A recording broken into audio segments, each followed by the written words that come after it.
Treasurer, you just mentioned the fact that you're expecting smaller revenue upgrades given these figures, and you're talking about the budget having to swing to more support for growth.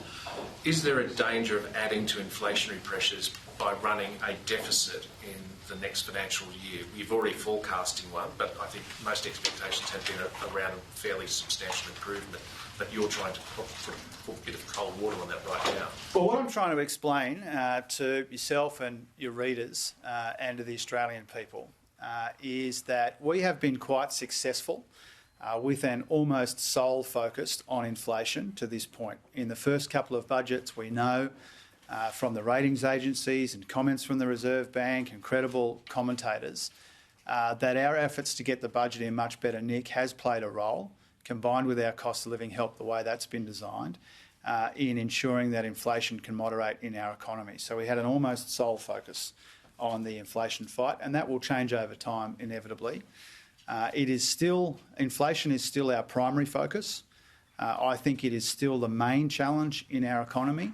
But what these numbers show today, and the quite weak growth that we see in GDP in particular, is that the balance will shift over time. And what I tried to say in the introduction a moment ago is when we sit down to put together these budgets, and this will be our third crack at it, when we do that, we try to make sure that we've got our budget settings and our economic policies as carefully calibrated as they can be to the economic conditions that we confront. And if you look at these quarterly figures, you look at the way inflation is coming off in welcome and encouraging ways, we need to respond to that. So the balance will shift. When it comes to the cash balance, we're very proud, frankly, that we delivered the first surplus in 15 years. And that wouldn't have happened without the restraint and the responsibility that we demonstrated in those first couple of budgets. We will continue to be responsible when it comes to spending and when it comes to managing the budget. We've delivered that first surplus. We're a reasonable chance of a second one. But I guess what I'm trying to convey to you is we will always try and do what is right by the economy and by our people.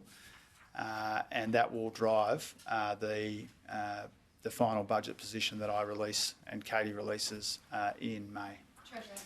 We might just stay on this side and then I will come back to you guys. We'll go to David and then we'll come back to you, Eliza. So given what you just said there, Treasurer, about the shifting balance of risks, does that mean you're more willing to spend between now and the election?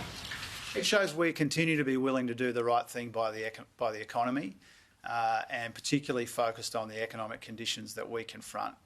I think any person looking at these numbers today and looking at the way that inflation has come off in ways that were quicker, frankly, than many anticipated. We've still got this big inflation challenge. That still remains our primary focus. But we've got a growth challenge as well. Every budget tries to strike a series of fine balances. And in this budget in May, we'll be balancing the fact that inflation's coming off in ways that we welcome. Growth is slowing. And we need to address both of those challenges at once. We'll go Eliza, Chloe, and then Pablo. We can see in these numbers that RBA's blunt instrument has clearly done its job. Is there hope for mortgage holders here? Do you think this builds the case for rate cuts sooner? And just also wondering your initial assessment on the Greens' ambitious housing policy today. Okay, well, firstly on interest rates, I don't like to disappoint you, but you know that I don't second-guess decisions taken independently by the Reserve Bank, and I don't preempt or predict them either.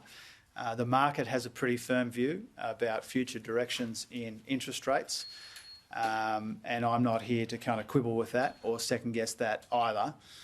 What is really clear is that inflation has come off quite substantially since its peaks in 2022. That's a good thing. We have done our bit when it comes to that, spending restraint combined with the right design of our cost of living help. And obviously the Reserve Bank's played a role in that as well. I'll leave you in the capable hands of Michelle Bullock to talk about how they approach these numbers that were released today and the inflation numbers and wages data that we've seen in recent times. For my part, it really comes back to the answers that I gave to some of these other questions about how we approach the combination of challenges that we confront now. Chloe. Treasurer, you said even weak growth is welcome growth. What do you think of the state breakdown then? Does it concern you? New South Wales and South Australia had minus 0.4. Victoria and Tas had 0. Yeah, I think quite frequently in these quarterly national accounts data, you get divergent results between the states and territories. You know, it's obviously a smaller sample. It can be lumpier. It can often be impacted by projects and other kind of one-off spending.